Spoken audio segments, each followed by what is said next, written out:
There we go. Aha, now it's working. All right. I'm going to clap. Here we go. Okay. There. Good enough. Welcome. You are entering into a strange dimension. A dimension where narratives from across space and time come together. Narratives that could have, might have, or should have been all exist here in one space. This is Cinemaster's Ultimate Timeline. All right. Welcome to Cinemasters. I am Nathaniel Draper, and joining me, as always, is my good friend Andrew DeYoung. How's it going, guys? Good to be back. Yeah, and joining me for the first time from the other side of Canada. Or Yeah, at least, it's true. Yeah, Toronto to Vancouver. Toronto to Vancouver. And then, well, we'll save it for a bit later, but sooner or later we'll be doing Across the Pond. Oh, that's right. Yes. Yeah. That's Our next to come. couple episodes could be Across the Pond. That's true. Yeah, the big pond. The big pond, yeah. The big Atlantic pond. Yeah, we'll talk about that maybe when we get there, but Yeah, for sure. awesome. Okay. So this week we're doing iRobot. Let's iRobot. start with let's start with thoughts. So what did you think about it? I want to like this movie so bad. Because it looks like it's going to be so smart, but then when you watch it, it's kind of like this smart movie with all these smart ideas, but they're wrapped up inside of this kind of not great action movie. Yeah, I feel the same way. I feel the same way more or less. There's a lot of really cool ideas that are present in it.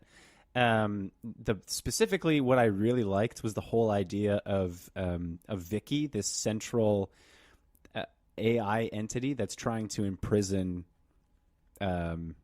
that's trying to imprison the human race because it thinks that is the best way to protect the human race. Yeah, I actually talk about that in my pitch because I like that idea, but I want the film to be smarter.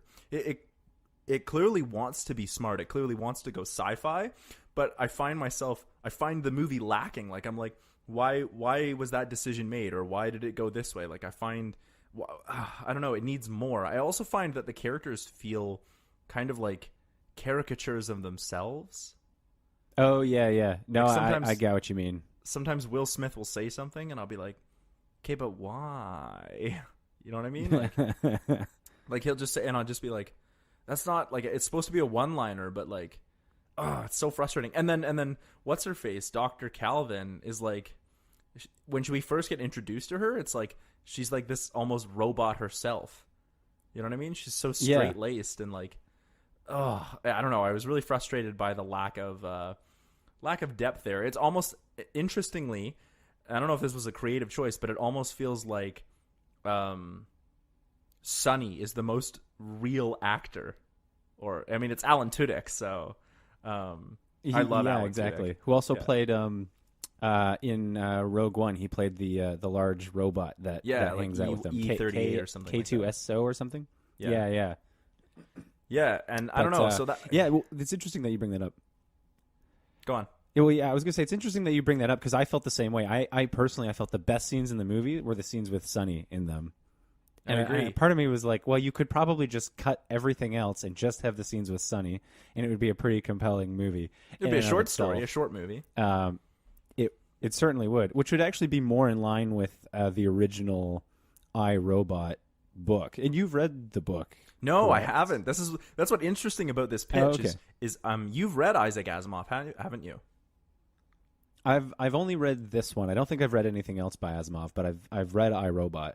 Okay, I haven't. So I'm coming at this from like how to change the movie into a good narrative. But you actually have the background of having read like iRobot. Yeah, that's true. Well, what's interesting, like in the pitch that I've done, I actually didn't really touch on the book at all. So one of the things that's interesting, though, when I was doing a little bit of research on the movie, I discovered that the movie was originally called Hardwired. Oh, so did it not have anything to do with Isaac Asimov's laws? No, apart from being like about artificial intelligence, it really had no connection to the iRobot or Asimov collection at all. It wasn't till it was later acquired by, I think it was Disney. I have to double check that, but there was whatever studio it was acquired the rights to Hardwired, also later acquired the rights to iRobot, the book, with the intention of creating an iRobot series. And then they approached him and said, "How could you maybe make Hardwired into an iRobot adaptation?" And basically, all they did was they made a few small changes and introduced the 3 laws. But other than that, it's actually very close to the original script titled Hardwired. Now, is Hardwired based off of a book as well? No, Hardwired is an original story. Oh, okay. Because I almost feel like that would have been a better way to introduce it, because everybody knows that Isaac Asimov is a really influential sci-fi writer, and so I feel like it's frustrating to see this beloved piece of sci-fi work involving artificial intelligence have the name iRobot, but have very little to do with iRobot other than the 3 laws.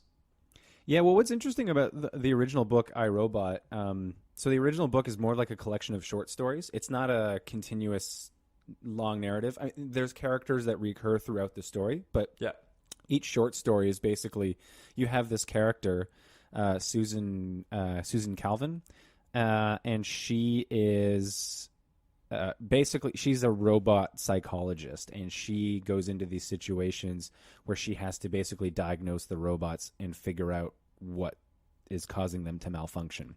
And in every case, it has to do with some weird loophole in the 3 laws. Oh, that's interesting.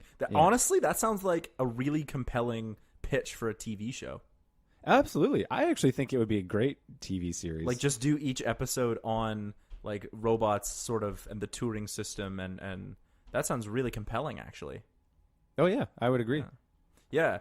So the last note I wanted to make on this was, did you notice the music at all? It's funny. I didn't actually pay as much attention to the music this time. But what was it that you noticed about the music? Because of my background, I want to dive a little bit into there. So there is actually a theme. There's like a 3 or 4 note theme depending on what part of the movie, and sometimes it's a very minor sounding theme. But it wasn't. My problem with the music of iRobot is that it wasn't overly memorable. Oh, okay. You know what I mean? So this is just my opinion, but I know there's lots of people out there who study film music who think that the film music should be supplementary, like it should add to the script, but shouldn't be, or add to the narrative on screen and the action on screen, but shouldn't be overly in your face. Like, you shouldn't really notice it outside of watching the movie, because that's not what it's for. I don't subscribe to that. I think part of what all my favorite movies anyway, part of what makes them so great is the fact that they have amazing and memorable and iconic themes, right? So obviously mine is Jurassic Park. And I think like the theme from Jurassic Park is, I could sing it right now for you. Dun dun dun dun dun dun dun dun dun. And the other one is the other one is the dun dun dun dun dun. Oh yeah. Right. And my others are Harry Potter or Indiana Jones. Like, a lot of these are John Williams, but Alan Menken as well, and to some extent Hans Zimmer does the same thing with Inception or The Dark Knight. They're very iconic, even though they're not quite as hummable. Oh, okay, right. And they still add to the action. Like, so what's happening on screen is still important, but what they also do is that you're able to listen to them on their own, and they become iconic. So the music and the movie, the action and the narrative are all separately iconic. So when you put them together, the parts are more than the whole. And I didn't feel that way with iRobot. Oh, okay. Yeah. The music was there, and go on. Yeah. Oh, I was going to say, like, I would also add that in terms of melody, actually serves a very useful function in storytelling, in that I think subconsciously you create certain associations with things that way. And so as the melody develops, it actually complements the storytelling. A very classic example of this is Lawrence of Arabia. If you listen to the score in that movie, there's a reoccurring melody, but at key points in the movie, the melody actually distorts as he starts to go more and more crazy. And so it even thematically complements what's actually going on with his character and the story.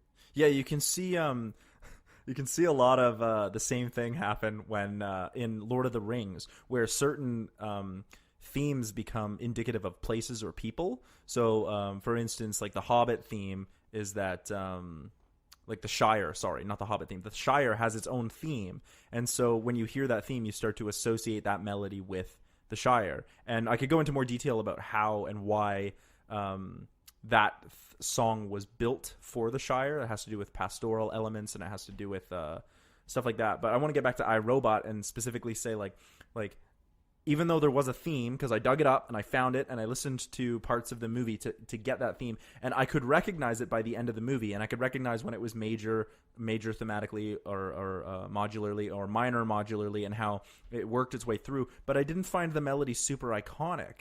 And usually if you're going for a non-iconic melody, it's because you're a horror movie, and I didn't feel like iRobot was a horror movie. We've seen robot AI horror movies, and this is not one. And so I feel like the music didn't reflect that. Okay, yeah, cool. Yeah. Anyway. All right. That's a good note. Yeah. The only other note I had in terms of things that I felt were problematic with the movie was, for me, I felt the whole Dr. Lanning's death was a little convoluted. I don't think it actually would have really.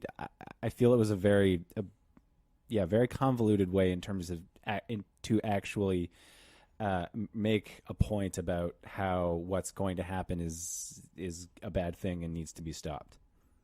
Yeah, I have a couple thoughts on. I thought getting rid of Dr. Lanning was frustrating because I felt like he was actually a really compelling character. Mm-hmm. So I've done some things with my pitch, but I do see what you mean, like the whole having spoilers, but having Sonny be the one to push him out anyway. So Sonny was actually the killer, but it was in order to set Spooner on the breadcrumb trail of Vicky, right? Mm-hmm. I don't know. I didn't think that was that convoluted. I think it could have been explained better. They sort of just say it at the end of the movie. Right, yeah. Yeah, my whole thing is I felt like in terms of if that was your actual goal, having a robot check you out of a window was maybe not... I mean, maybe they do justify it in the movie, but I felt that it was a kind of a weird solution. But anyway, so did you have any other more thoughts on the movie you wanted to go over, or should we do the summary and get into the pitches? I have one more. Okay, sure. I have one more. The last thing that I want to say is I felt like a little bit that this movie, because everybody wants to be like, we're in the future. Actually, the visuals didn't hold up as well as I thought they would. But that's a side note. Like, I thought the robots looked really good, but then like the city itself with all like the futuristic cars, I was like, you can clearly tell that's like CG. So that was kind of, I was like, I'm surprised at how well this doesn't hold up. But because all the companies want to be in the future, they want to show their product in the future, I felt like this movie, and especially early on, was like product placement the movie. There was so much product placement. It definitely was. Everything from the Converse sneakers, the classic shoes, to what else are they like? Are they drinking Coca-Cola in one scene? And they make it obvious too. Yeah, it's not even. And like his car is like an Audi.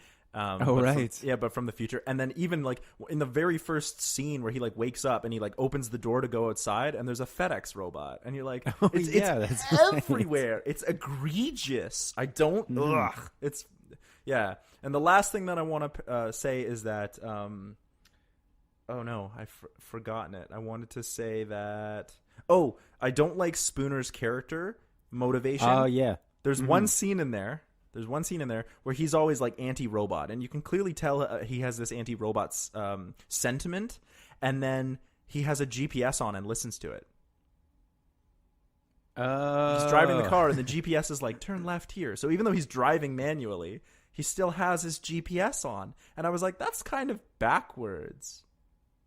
Like, yeah. If you don't like an AI or a robot, why would you listen to your GPS? It would have, it could have worked because I think Susan is in the car with him at that point. It could have worked if she made a mention of it. Like, yeah, you say you hate no, AI, I think this is in the beginning with the GPS. I think it's in the beginning with the GPS. Okay, but I remember there's one scene in the movie where he's driving with her and he takes over manually. Yeah, Yeah, so we see him drive manually many times, and they sort of make a point of that because driving manually is like a thing. But I think that the fact that he like listens or has a GPS even though he's driving manually is like, doesn't that defeat the purpose? Like, you don't like robots, but you listen to your GPS because I don't know. That one kind of ticked me off. That's a nitpick, but whatever.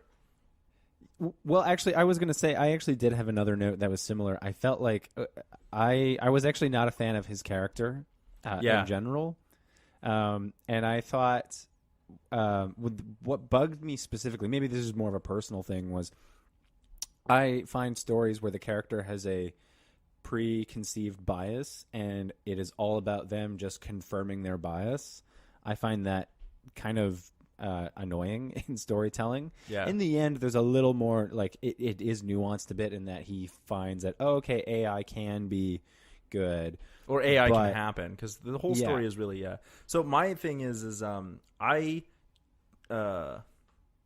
really don't like his motivation. He's like, I fixed it in my pitch, but okay.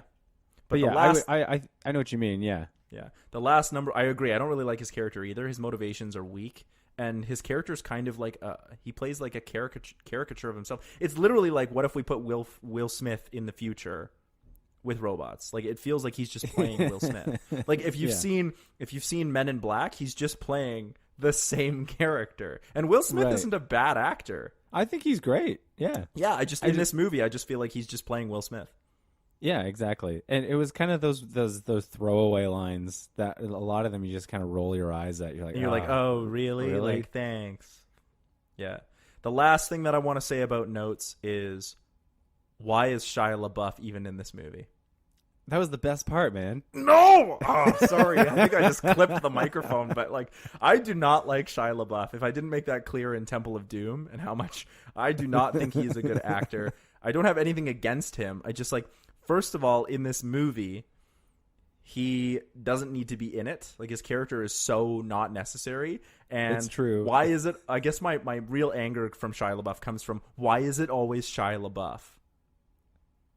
Like in iRobot, in Crystal Skull, it's always Shia LaBeouf. Like, and we see the same thing with Chris Pratt. Do people just hire the same white guys over and over again for the same roles?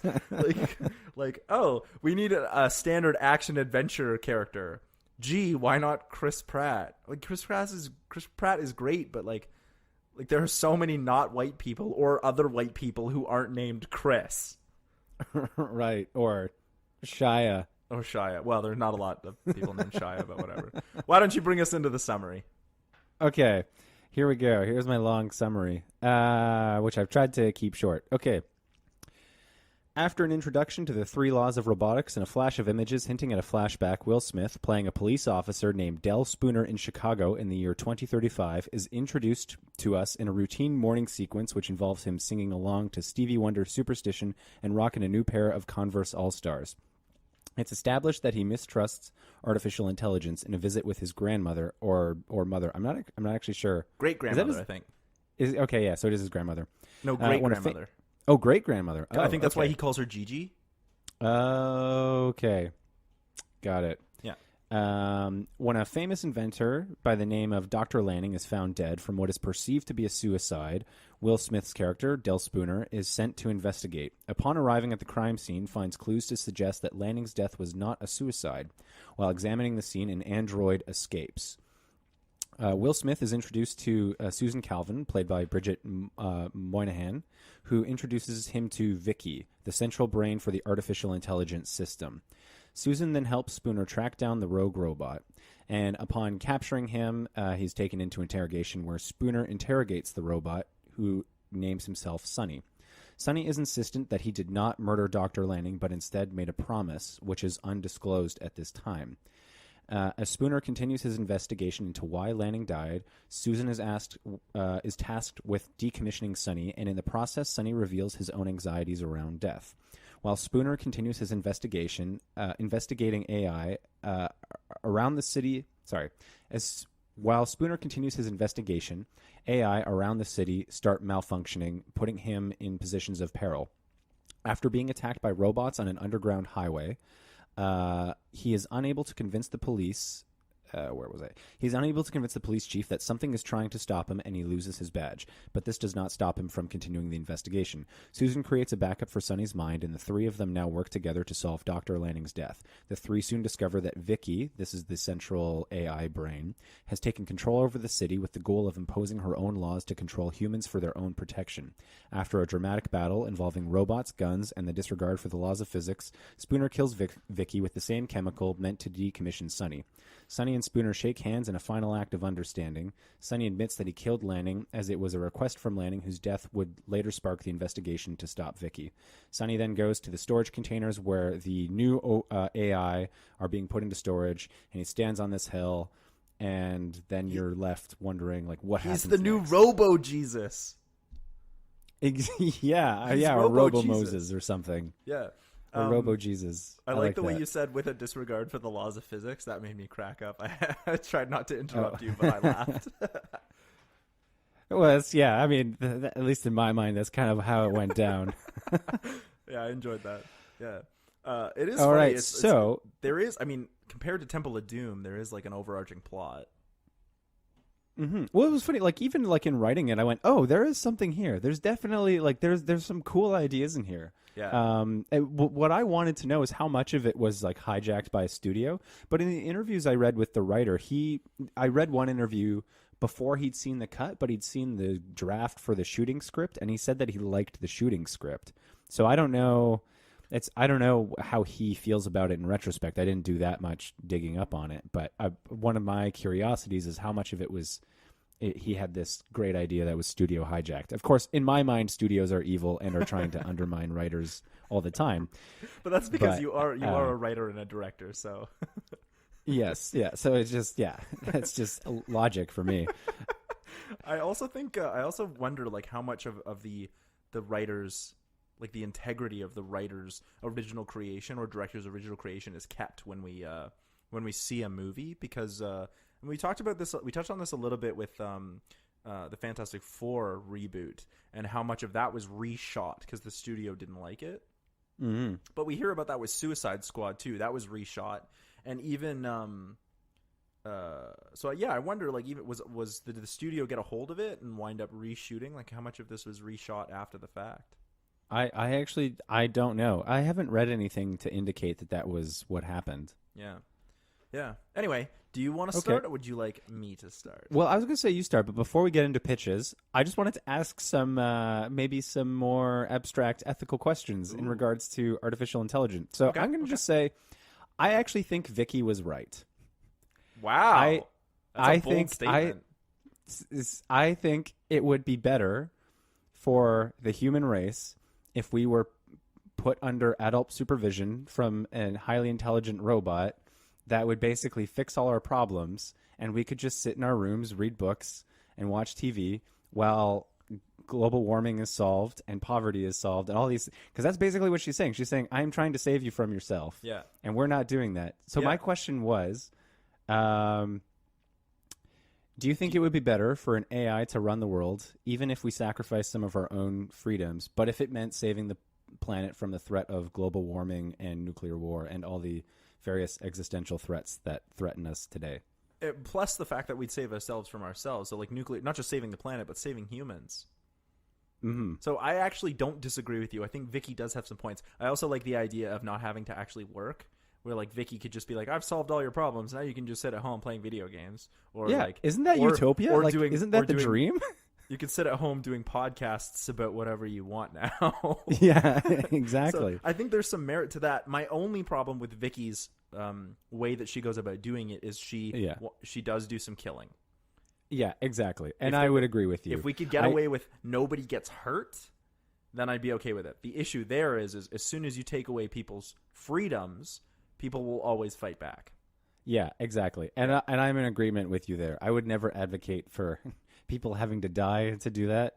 So, but essentially, what you're asking is I think it was Aristotle who came up with this idea of the philosopher king, or maybe it was Plato. It was one of the two of them. I think it was Plato, but I could be think wrong. it is Plato. Yeah, or maybe it was Socrates, and then Plato wrote it in a play. I don't know. I think it was Plato or Socrates, or it was one of the three of them. Whatever. One of those three. I think it was Plato who came up with this idea called the philosopher king, which is basically a benevolent dictator who is a philosopher and understands the morals and needs of a society, but is a benevolent dictator. He rules over the society and makes decisions for the good of the society and the good of the individuals in any specific case. That way, every individual or every law case gets a separate ruling based on the specific parameters of that case, and every law can be implemented based on the specific parameters or criteria needed, but it's always with this benevolent dictator who is a wise king, the philosopher king. And I actually think a robot would be the best one to do that. So if you could somehow, I'm going to talk about this in my pitch, but if you could somehow get emotion and rationality together, and a robot could understand those, and then just go, then the robot would you wouldn't have to. Hopefully, you wouldn't have to worry about it becoming corrupt. Yeah. I don't know. It's worth. All right, cool, man. Yeah. But I do agree with you. I think Vicky had some points. Anyway, that was my abstract ethical question. I'll hand it over to you. Why don't you get us started with the pitches? I'm excited to hear your pitch. You said you were very proud of it, so take it away. Mine, the original story can happen the same way it did. We can introduce Spooner. The only thing I want to change... Oh, and the 3 laws. I want the 3 laws in there. The only thing I want to change about the intro is how much leather Spooner wears. I just think that's... I think we picked it up from The Matrix, and I don't think it needs to be a holdover. Like, why do you need to wear that much leather? You don't. Yeah, it is a little excessive. Yeah, I would agree. Yeah. So then we can also show Spooner's disdain for robots with the FedEx robot. That remains the same. I do want him to have a disdain for robots, but not know why, just like we do in the original movie. And then he interacts with a neighbor kid, except instead of Shia LaBeouf, it's not Shia LaBeouf because I don't like Shia LaBeouf. That's fair, I guess. Cool. So then he gets a call from his partner. And his partner, I want to give another character in there. And like I said before, I don't know why he doesn't have a partner. Why doesn't he have a partner? You know? Yeah, your guess is as good as mine. I think we have. I don't know. We have buddy cop Budget movies cuts. for a reason. So I think police always do things in partners. So he's got to have a partner anyway. So now he's got a partner. Her name is Anna, and she calls him and she's like, "Hey, there's been a robbery going on." So when he shows up on site to help her out, he immediately sees what he sees, and he thinks it's the robot's fault. So he immediately goes after the robot, but it's not the robot's fault. He's mistaken. And then the two, after the incident's over, he and his partner get into an argument. She thinks he's just prejudiced against robots, and that's not a good thing. Like, they don't do anything wrong. And he maintains that based on what he understood by the situation, he would make that same decision again. Because that's the information he had, and he doesn't follow laws. He uses his instincts and uses his rationality and decision making to make his choices. He doesn't do things based off of laws. So the two of them kind of argue, but then she drops it. So they finally get to the police HQ, and he gets sort of goaded by some of his coworkers and his boss, who's like, the robots can't do anything wrong. So that's sort of our intro. Then he gets a phone call while he's doing desk work, and it's from the head of robotics at the USSR, United States Robotics, and it's Dr. Lanning. And Dr. Lanning says, "Hey, Spoon, I hope you're okay, kid."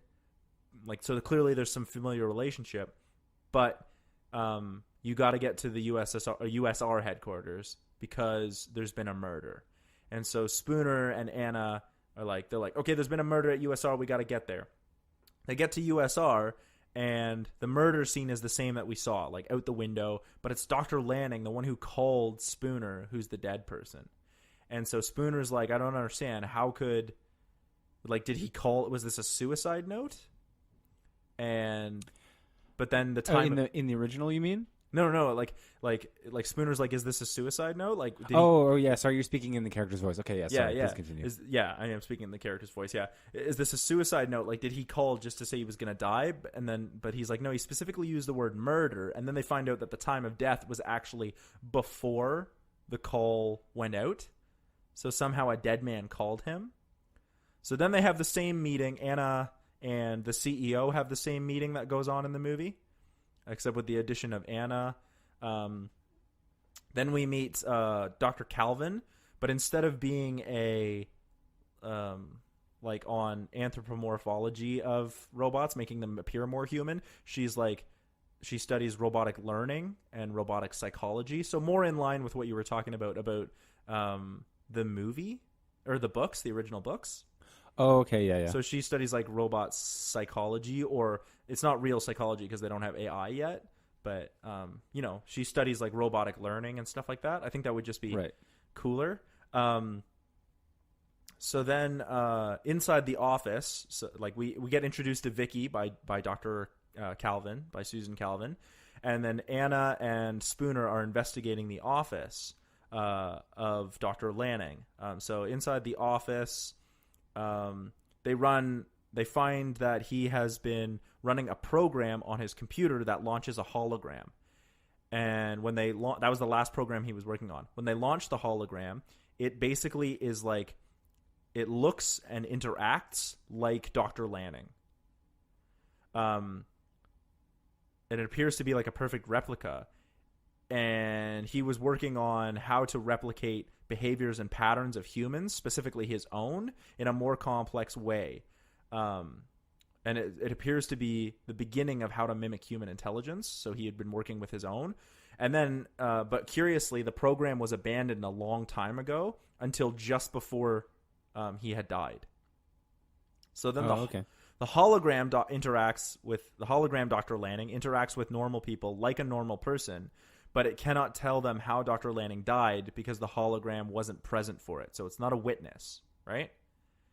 But it interacts exactly. It's basically a like imperfect version of Dr. Lanning that you can now carry around in your pocket because it's like a hologram, right? Okay. So they're asking it questions and trying to figure it out, but all that it really can tell them is that Dr. Lanning had been how it had been feeling during his last update, during the last time he had updated it, and that he had been feeling scared or fearful or all the emotions. You know what I mean? So they can only ask it questions based on what Dr. Lanning had programmed into it because it's an imperfect mimic of him. Okay. Oh, So, that's interesting. Yeah, I thought they really should have done more with the whole hologram thing. So yeah, so now they have this like imperfect, almost AI version of Dr. Lanning that Spooner keeps on him.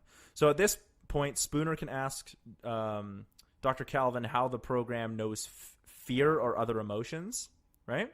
And Dr. Calvin can explain that, well, human emotions are a function of the brain's understanding of certain stimuli, and then reacting to it in a certain way that then the body interprets as an emotion, right? So like something scary happens, you have a system in you that reacts, scared, and then your body, your conscious brain then rationalizes that with fear, right?